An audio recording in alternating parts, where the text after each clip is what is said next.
Hey, welcome back to YT Finance, and this is the channel where I went to business school so you didn't need to, and today we are talking about SOFI Technologies SOFI stock and Palantir Technologies PLTR stock.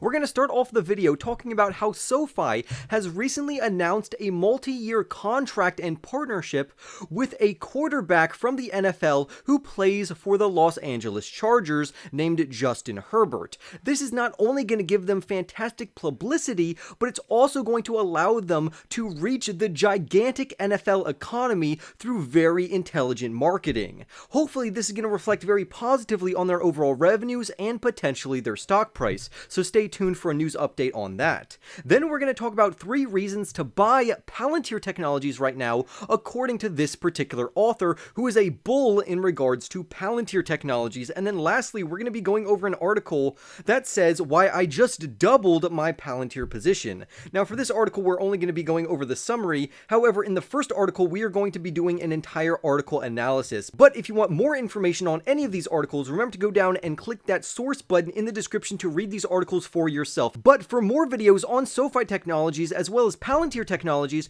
remember to go and smash and obliterate that like button, which tells me that you all want more of these types of videos. Don't forget to also subscribe if you are new, comment your thoughts down below about SOFI and Palantir. Remember to practice proper risk management policies by not overexposing yourself to too many single risky growth stocks that we talk about on this channel. And without further ado, let's jump right into today's stories. So we're going to start off with SOFI Technologies, ticker symbol SOFI.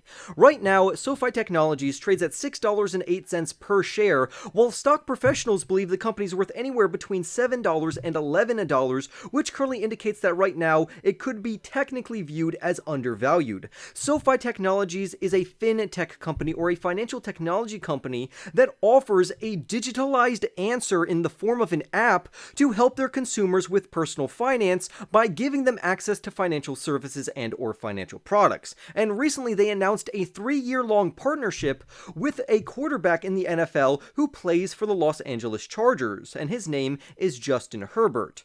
Herbert will also receive equity stake, and he will appear in SOFI Technologies' newest ad campaign, which will also be aired on television. SOFI Technologies was one of the top searched brands during the Super Bowl of last year when they launched a very successful campaign about breaking up with bad banking. SOFI and this NFL quarterback will continue to try to reach and help NFL fans to educate them about finance, tell them to pay off high interest debt early, how to invest properly, and hopefully reach financial independence so they can realize their overall life ambitions. According to this article, the NFL quarterback says, and I quote, "Given our shared values and the fact that I am already a SOFI member, I'm thrilled to partner with SOFI in an official capacity to help guide myself and others to financial success." He goes on to say, "In order to set myself up for success, both on and off the field, it's critical to build and maintain great relationships, especially when it comes to my finances. It's great to have found a partner in SOFI, and I look forward to all that's to come," end quote. In response to this NFL quarterback and the fantastic relationship between SOFI Technologies and the NFL, Lauren Stafford Webb, who is the chief marketing officer of SOFI Technologies, said this: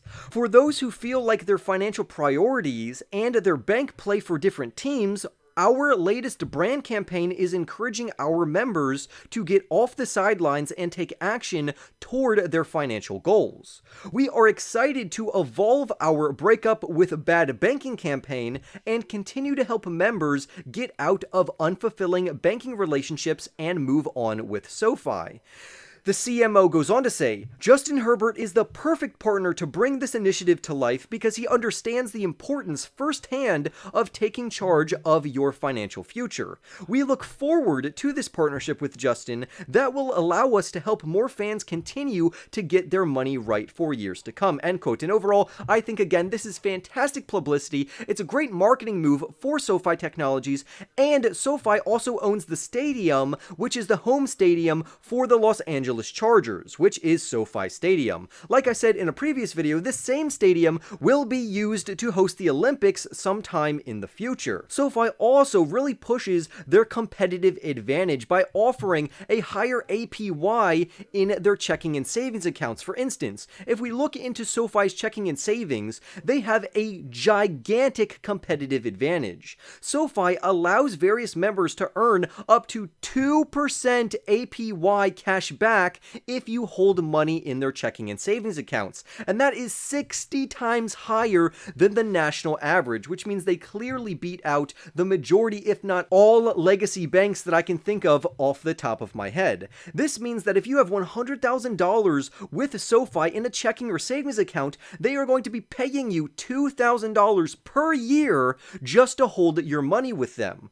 Also, for their members who don't have direct deposit, all of their balances will be earning a 1% API, which is still 33 times higher than the overall national average. This is also very good because as inflation increases and as the Federal Reserve tries to increase interest rates and the prime rate to get inflation under control, SoFi Technologies as well as other financial institutions will actually increase their various interest rates to offset some of that risk, which means that their net interest income will absolutely skyrocket. So you might want to look into legacy banks as well as very innovative fintech companies such as SoFi Technologies, because remember, SoFi Technologies operates as both a bank and a fintech because they have their own bank charter, along with a plethora of other fantastic acquisitions that we've talked about with their Galileo and Technisys platforms, which gives them a huge technical competitive advantage in the market compared to other fintech companies and or legacy banks. Now let's move on to the latest news updates for Palantir Technologies and their PLTR stock. Palantir Technologies, if you didn't know, is a big data and analytics company that serves both commercial clients as well as government enterprises. And this article written by the author on screen, Samuel Smith, we will be analyzing today because I think he brings up three really good reasons. However, I'm going to be more of the voice of reason in this particular article because my personal analysis says to hold a Palantir Technologies right now, not to buy any more or sell any. So we're going to dive into that. Right now, the PLTR share price is $7.46, with professionals believing the company is worth anywhere between $6 and $20 per share. So clearly, the current stock price is trading below their low-end analyst price target of $6, which means it's already trading at the lower end of the spectrum, which means it could be a good buying opportunity. And the author of this article really thinks so because he has a strong buy rating for this particular stock. Palantir Technologies has a cult-like following very similar to Tesla. Now, I personally also like this company. I own some of this company. However, like I said earlier, my risk management policies don't allow me to invest into a single risky growth stock more than a 5% initial portfolio allocation. That would mean if my portfolio is $100,000, I'm only allowed to use $5,000 to dollar cost average into the PLTR stock. I also want to highlight that the stock price has dropped significantly ever since they DPO'd, which is their direct public offering.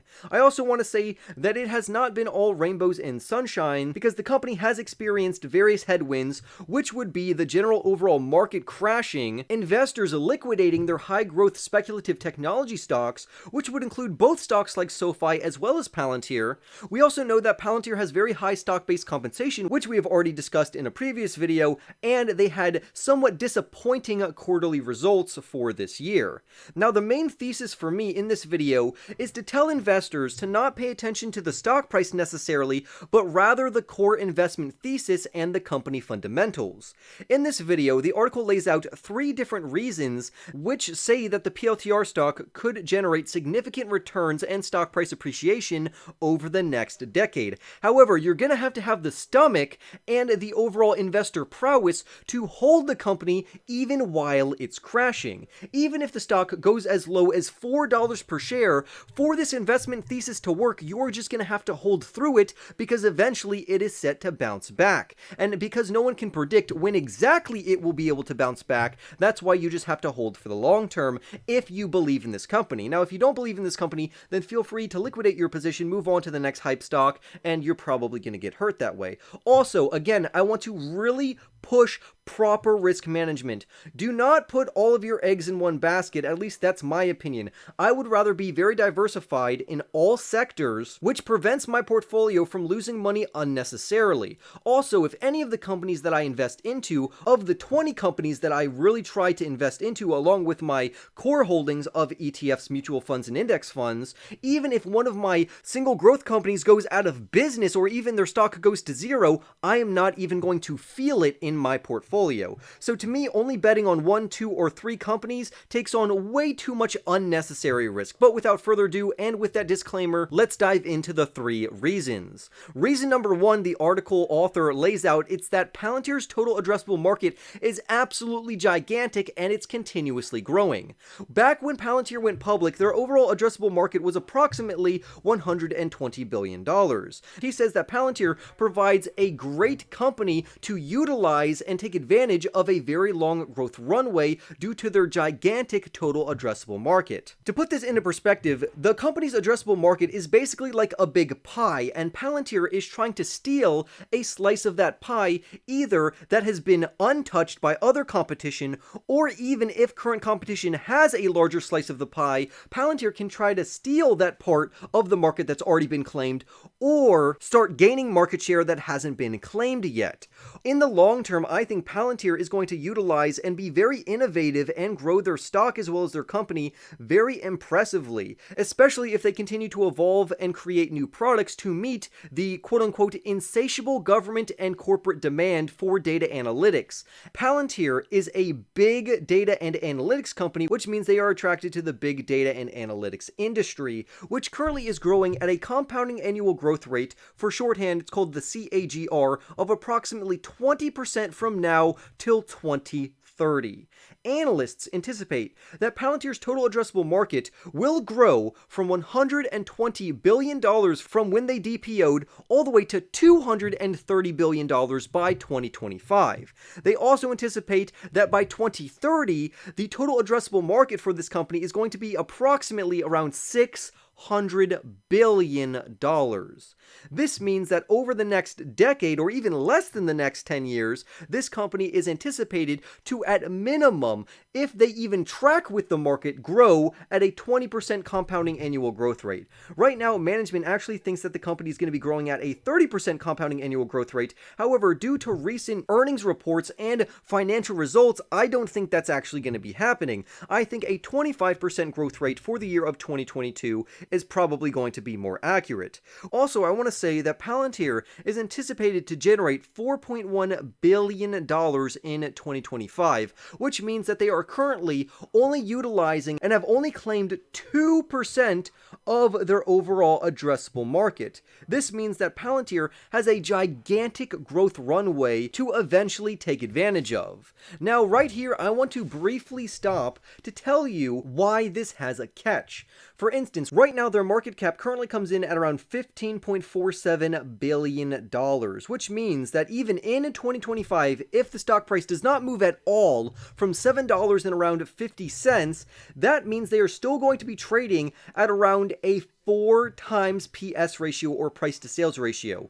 That means in the next 3 years, this company is going to be extremely volatile depending on their overall financial results quarter over quarter and year over year. So that is one caveat that I want to make investors aware of. The next thing we're going to talk about is the author's number 2 reason to buy Palantir Technologies, which is their Gotham business, which has an extremely wide moat and very aggressive growth. If you didn't know, their Gotham platform is meant for the US government as well as the US government allies. Their management even stated recently in an earnings call that Palantir's ambition is to be the 6th largest contractor for the US government. And this is not a general contractor, this is a prime contractor, which means they are competing with companies such as Raytheon as well as General Dynamics. Now, I'm not going to read the whole quote right here. You can do that yourself, or you can just read it on screen. But I think this is a phenomenal goal. Another goal of theirs is to become the default operating system for the entire United States government,